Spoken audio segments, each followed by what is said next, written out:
Hello everyone, welcome back to my channel. This is Mayank Singh. तो finally ये video आ चुकी है, जिस वीडियो का आप लोग काफ़ी टाइम से वेट कर रहे थे। मेरा एक पर्सनल स्ट्रैटेजी है जिसको मैं काफ़ी टाइम से यूज़ करते हुए आ रहा हूँ और ये काफ़ी अच्छा प्रॉफिटेबल स्ट्रैटेजी है। तो इस स्ट्रैटेजी के बारे में A to Z पॉइंट पे बात करूँगा। किस तरह से आपको ट्रेड करना है, किस तरह से आपको स्टॉप लॉस लगाना है, किस तरह से आपको कौन सा स्ट्राइक प्राइस सेलेक्ट करना है, कितना रिस्क मैनेजमेंट होना चाहिए।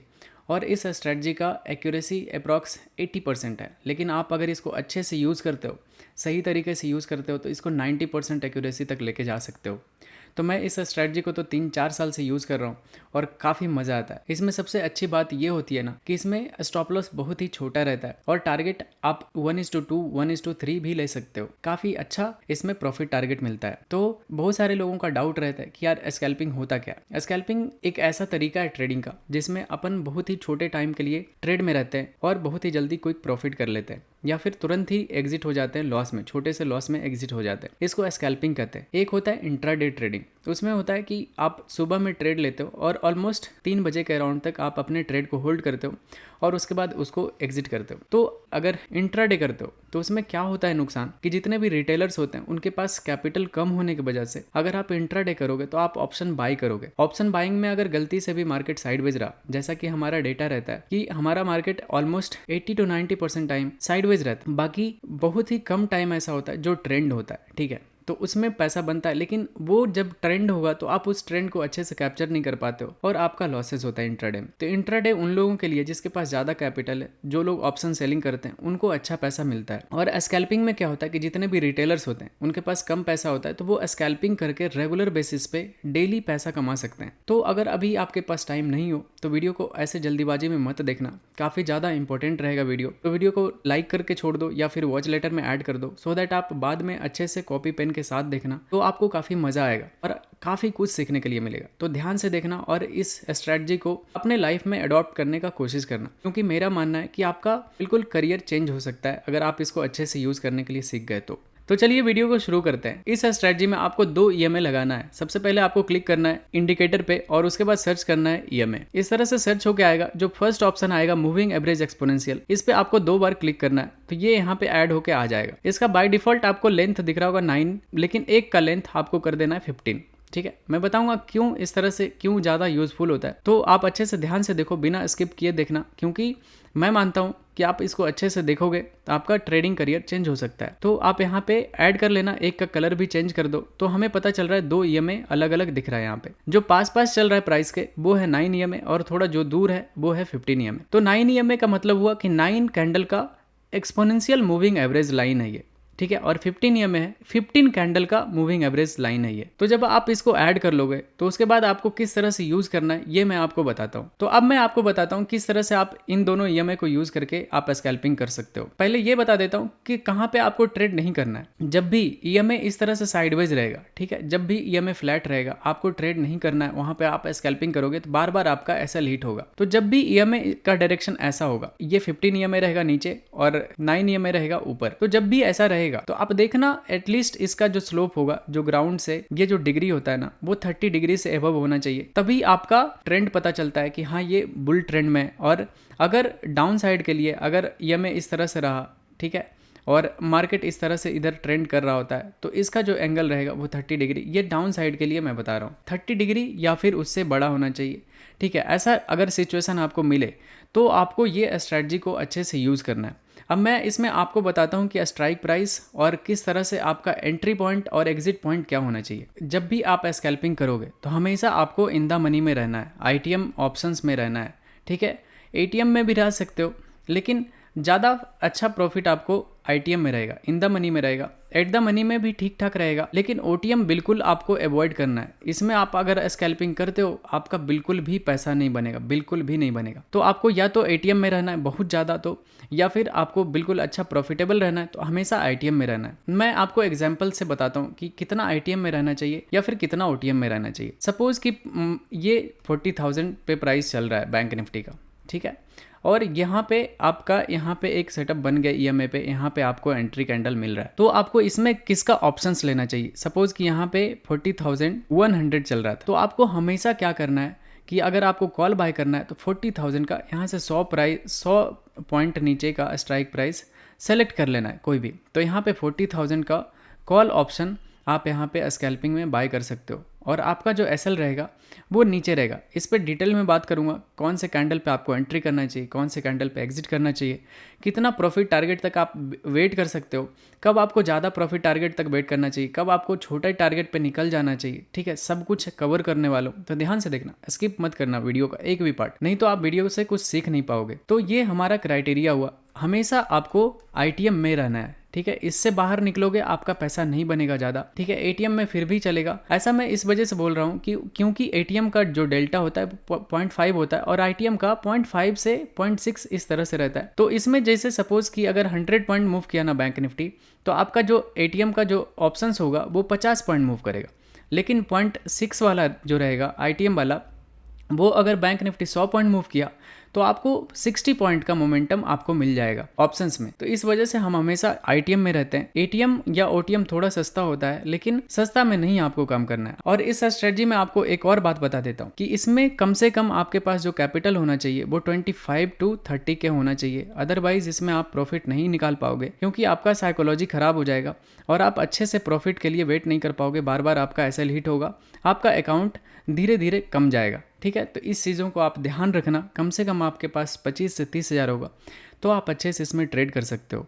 तो ये हमारा पूरा क्राइटेरिया था, किस तरह से आपको कौन सा स्ट्राइक प्राइस सेलेक्ट करना है। अब मैं आपको बताता हूँ कि इसमें रिस्क मैनेजमेंट और एंट्री पॉइंट और एग्जिट पॉइंट क्या होना चाहिए। इस स्ट्रेटजी का सबसे खास पॉइंट जो होता है ना, कि इसमें हमारा स्टॉप लॉस बहुत ही छोटा होता है। जैसे सपोज हमने बाय पे एंटर किया, ठीक है, अगर इस कैंडल पे बाय पे एंटर किया तो हमारा जो स्टॉप लॉस रहेगा वो जस्ट इस कैंडल के लो का रहता है। तो इसमें हमारा स्टॉप लॉस बहुत ही छोटा होता है, अपन ज़्यादा देर इस ट्रेड में रहते नहीं है, या फिर ये छोटा सा एसएल ले लेते हैं या फिर हम दुगना प्रॉफिट इसमें ले लेते हैं, ऐसा होता है। इस तरह से ये स्कैल्पिंग स्ट्रेटजी काम करता है। तो इस वजह से ये हमारे हेल्थ के लिए भी बहुत अच्छा है। अगर आप ट्रेडर हो तो आपको पता होगा कि एक ट्रेडर कितना ज़्यादा हेल्थ इश्यूज फेस करता है, हमेशा माइंड साइकोलॉजी डिस्टर्ब रहता है, हार्ट का प्रॉब्लम होता है। इस वजह से ये स्कैल्पिंग में ना ज़्यादा देर अगर आप ट्रेड में नहीं रहते हो तो ये दोनों समस्या से आप बच जाओगे। तो अब मैं बताता हूँ कि इसका एंट्री क्राइटेरिया और एग्जिट क्राइटेरिया क्या क्या होना चाहिए, तो ध्यान से देखना। तो अब मैं बताता हूँ आपको कि जब भी आपको बाइंग ट्रेड दिख रहा होता है तो आपको कौन से कैंडल में एंट्री करना चाहिए, कौन से कैंडल को अवॉइड करना चाहिए। आपको मैं 3 कैंडल बताता हूँ जब भी बाइंग के लिए होगा,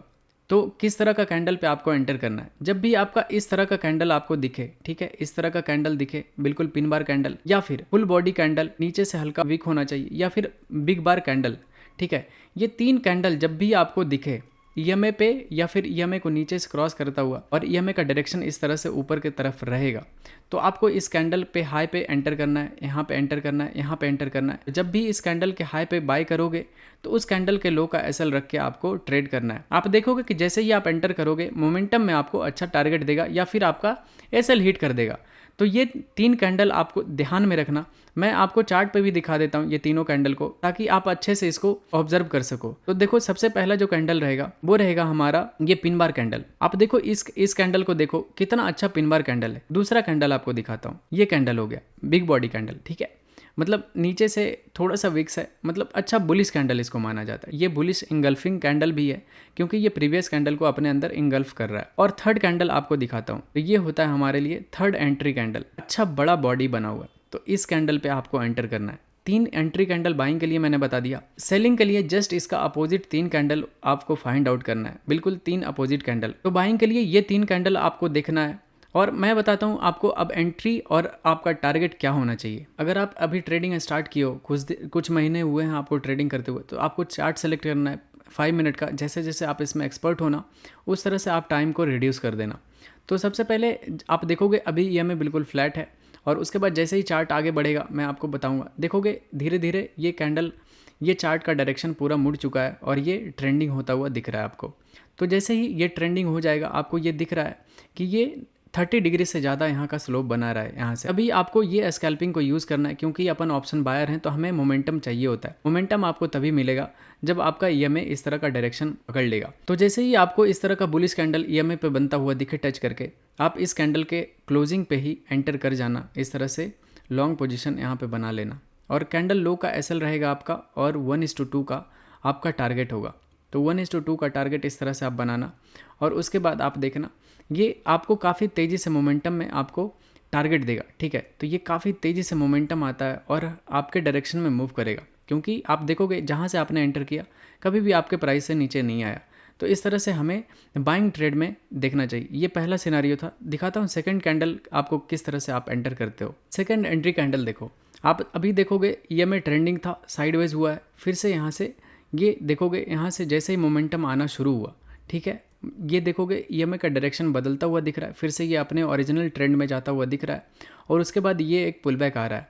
तो पुल बैक आएगा और ईएमए पे जैसे ही एक बुलिश कैंडल दिखेगा, ये देखोगे ये बड़ा सा बुलिश कैंडल ये जब बना था, आपको इस पर एंट्री करना है।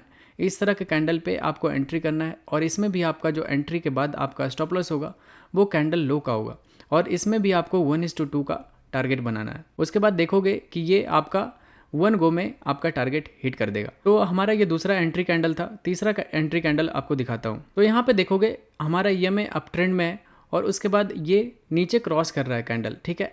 अगर यहाँ से रिजेक्शन लेगा तो और बुलिश कैंडल बनाएगा, तीसरा जो कैंडल है हमारा एंट्री कैंडल, अगर वो यहाँ पे बनता दिखेगा तो अपन उस पर एंटर कर जाएंगे। तो आप देखोगे ये नीचे क्रॉस किया, लेकिन ये कैंडल देखो नीचे से ईएमए को क्रॉस करके, दोनों ईएमए को क्रॉस करके एक अच्छा सा बुलिश कैंडल यहाँ पे क्लोज हुआ है। तो ये हमारा तीसरा एंट्री क्राइटेरिया होता है, क्योंकि हमेशा ऐसा नहीं होगा कि ईएमए को टच करके ही ऐसा कैंडल बनाएगा। अगर ईएमए को नीचे से क्रॉस करके भी इस तरह का कैंडल बनता है, आपको यहाँ पे ऐसे सिचुएशन में एंटर करना है और इसके बाद यहाँ पे एंटर करोगे, 1:2 का आपका टारगेट होगा और इस तरह से नीचे रखोगे स्टॉप लॉस, 1:2 का टारगेट रखोगे और इसमें भी आपका देखोगे 1 गो में आपका टारगेट हिट हो जाएगा। इस तरह से आपको हमेशा ट्रेड लेना है, हमेशा अपने सिस्टम पे बिलीव रखना है, तभी आप अच्छा ट्रेडर बनोगे। छोटे छोटे रिस्क लेते रहो। सबसे ज़्यादा हमारा दिक्कत ये होता है ना कि हम इंट्राडे में बहुत बड़े बड़े लॉसेज ले लेते हैं, वो रिकवर नहीं हो पाता। इस स्ट्रेटजी में सबसे प्लस पॉइंट ये होता है कि हमारा जो स्टॉप लॉस होता है वो काफ़ी छोटा होता है। वो अगर 2-3 बार हिट भी हो जाता है तो 1-2 ट्रेड में ही वो हमारा मैनेज हो जाता है। तो इस स्ट्रेटजी का सबसे अच्छा प्लस पॉइंट है। तो इस स्ट्रेटजी को आप बिल्कुल अच्छे से भरोसे के साथ यूज़ कर सकते हो और सेलिंग के लिए जस्ट इसके अपोजिट कर देना। जैसा भी हमने यहाँ पे बताया था, वो सेलिंग का भी 1-2 ट्रेड आपको करके दिखा देता हूँ, सो दैट आप अच्छे से इसको रिलेट कर पाओगे, आपको कहाँ पे एंटर करना चाहिए, कहाँ पे एग्जिट करना चाहिए। और उसके बाद मैं आपको सबसे ज़्यादा इंपॉर्टेंट बात बताऊंगा, जो कि इस ट्रेडिंग स्ट्रेटजी में जो सबसे ज़्यादा मेन इंपॉर्टेंट होगा वो वही पॉइंट होगा। तो उसको आप अच्छे से देखना। तो सबसे पहले मैं आपको सेलिंग का 3 पॉइंट दिखा देता हूँ, कहाँ कहाँ आपको सेलिंग करनी है। सेलिंग में आपको दिखेगा ईएमए नीचे की तरफ डायरेक्शन रहेगा और ये प्लेन से इसका 30 डिग्री रहेगा, तभी आप मानना कि ये सेलिंग ट्रेड में।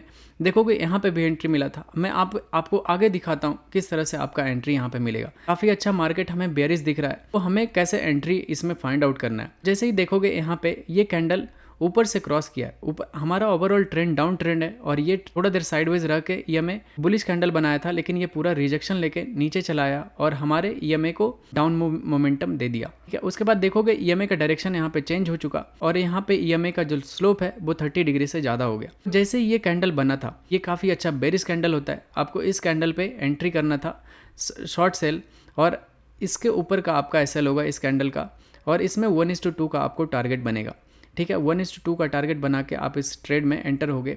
आप देखोगे कि हमारा 1 गो में हमारा टारगेट हिट हो जाएगा इसमें। तो इस तरह से आपको ट्रेड में एंटर करना है। और जो दूसरा कैंडल हमारा एंट्री क्राइटेरिया होता था सेलिंग का, वो है ये कैंडल। आप देख सकते हो, अगर आपने यहाँ पे एंटर किया था तो इस कैंडल में जब आपको यहाँ पे मिल रहा था तो आप यहाँ पे भी एग्जिट कर सकते थे, डोंट वरी। आपको बस एक भी रिवर्सल कैंडल का वेट नहीं करना है, क्योंकि आप स्कैल्पिंग कर रहे हो। अगर इतना बड़ा रेड कैंडल अगर ग्रीन में कन्वर्ट होता हुआ दिखे तो आपको वहाँ से निकलना चाहिए, फिर आपको दोबारा एंट्री कर लेना चाहिए था। जैसे आप इसमें एग्जिट करते और आपका जो दूसरा एंट्री होता ये रिटेस्ट किया और फिर से ईएमए को टच करके ये बेरिश कैंडल बना था, आपका फिर से यहाँ पे एंट्री बन जाता सेलिंग ट्रेड का। यहाँ पे आप शॉर्ट करते, कैंडल हाई का एसएल रहता आपका और 1:2 का आपका टारगेट बन जाता, आप इसमें ट्रेड में एंटर कर सकते थे। तो इस तरह से आपको मोमेंटम में काफ़ी अच्छा ट्रेड मिल जाता, ठीक है। इस तरह से आपको ट्रेड मिलता है। इसको अच्छे से बैक टेस्ट करना, मैं तो काफ़ी टाइम से बैक टेस्ट करते हुए आ रहा हूँ, मैं काफ़ी ट्रेड भी इस पर करता हूँ, लाइव मार्केट में आपको ट्रेड करके दिखाता हूँ। ये स्ट्रेटजी काफ़ी ज़्यादा काम करती है। आप इसको अगर अच्छे से यूज़ करोगे तो 90% एक्यूरेसी तक भी लेके जा सकते हो, क्योंकि अपन इस स्ट्रेटजी को ट्रेंड में ट्रेड करते हैं, ठीक है। कभी भी साइडवेज मार्केट में इस स्ट्रेटजी को यूज़ नहीं करते हैं, इस जगह पे ऐसे जगह पे यूज़ नहीं करते। हम हमेशा ऐसे जगह पे यूज़ करते हैं, ऐसे जगह पे यूज़ करते हैं ताकि हमारा जो विनिंग प्रोबेबिलिटी हो वो काफ़ी ज़्यादा हाई हो। ऐसे जगह पे यूज़ करते हैं। देखोगे यहाँ पे भी बना, सेलिंग आया, कितना मोमेंटम कैंडल यहाँ पे बनता हुआ दिखा था। तो आप जाके बैक टेस्ट करना इस स्ट्रेटजी को। मैं तो काफ़ी टाइम से कर रहा हूँ। आपको 10 में से मिनिमम 8 बार 7 बार इसमें बहुत अच्छा टारगेट देगा, बड़ा बड़ा टारगेट देगा। एक एक कैंडल में आपको अच्छा टारगेट दे के चला जाएगा। तो अब जो सबसे ज़्यादा मेन इंपॉर्टेंट बात है इस स्ट्रेटजी में, जो कि आपको ध्यान में रखना है, वो है कि आप कभी भी इस स्ट्रेटजी को निफ्टी या फिर बैंक निफ्टी, हमेशा दोनों को अलग अलग यूज़ नहीं कर सकते। जब भी आप स्कैल्पिंग करना तो साइड बाय साइड आपके पास 2 स्क्रीन होना चाहिए इस तरह का। आप इस तरह से दोनों स्क्रीन को लगा के रखना और दोनों में एक तरफ बैंक निफ्टी होना चाहिए और एक तरफ निफ्टी होना चाहिए। तो इसमें क्या क्या अवॉइड करना है ये मैं आपको बताता हूँ। क्योंकि आप अगर सिंगल चार्ट पे यूज़ करोगे ना, सिर्फ अगर निफ्टी को यूज़ करते हो, बैंक निफ्टी को इग्नोर कर देते हो, तो आपका कहीं ना कहीं एक्यूरेसी थोड़ा सा कम जाएगा। लेकिन अगर आप दोनों को एक साथ मिला के यूज़ करोगे, निफ्टी और बैंक निफ्टी को, इसमें आप काफ़ी ज़्यादा प्रॉफिटेबल होगे। मैं बताता हूँ कि इसमें बैंक निफ्टी और निफ्टी को किस तरह से यूज़ करना है। सपोज़ कि आपको इस जगह पे सेलिंग ट्रेड निफ्टी में मिल रहा है, यहाँ पे स्कैल्पिंग ट्रेड मिल रहा है, ठीक है। लेकिन अगर बैंक निफ्टी कहीं सपोर्ट लेवल पे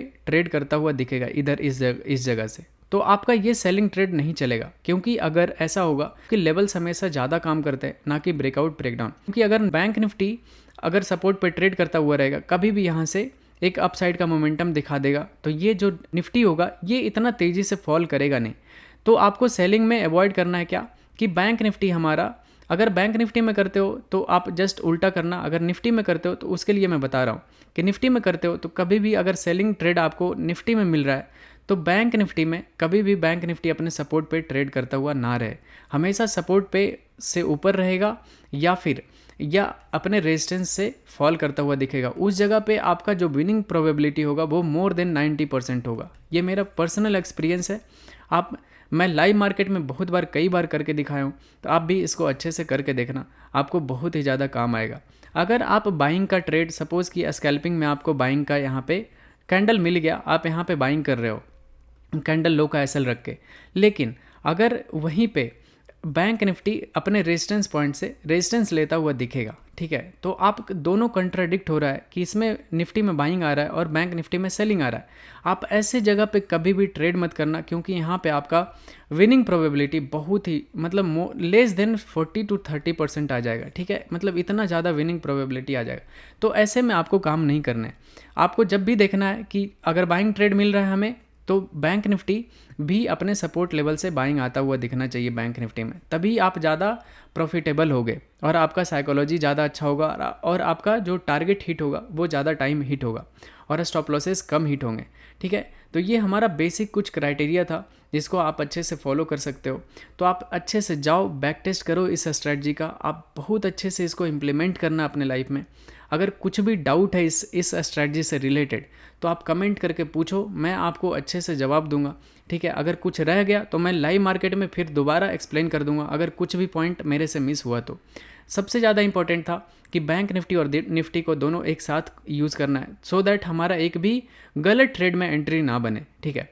तो यही था हमारा स्ट्रेटजी। आप अच्छे से इसको यूज़ करना, स्कैल्पिंग करना। आप रिटेलर्स हो तो आप इसमें स्कैल्पिंग करके आप कैपिटल को काफ़ी अच्छे से ग्रो कर सकते हो और आप अच्छा पैसा बना सकते हो इसमें। तो चलिए वीडियो को रैप अप करते हैं। अगर वीडियो इन्फॉर्मेटिव लगा तो वीडियो को प्लीज़ लाइक करना। जो भी लॉसेस कर रहे हैं आपके दोस्त, ठीक है, उनके पास शेयर करो वीडियो को, उनको बोलो देखने के लिए। अच्छे से अगर वो देखेंगे और अपने अंदर अडॉप्ट कर लिए तो वो काफ़ी अच्छा प्रॉफिटेबल हो जाएंगे, ठीक है, ये मेरा गारंटी है। आप अच्छे से देखो वीडियो को और लाइक कर दो, शेयर कर दो, और अगर अभी तक आपने सब्सक्राइब नहीं किया तो सब्सक्राइब कर दो जल्दी से चैनल को। लो bye, thank you, thanks for watching guys.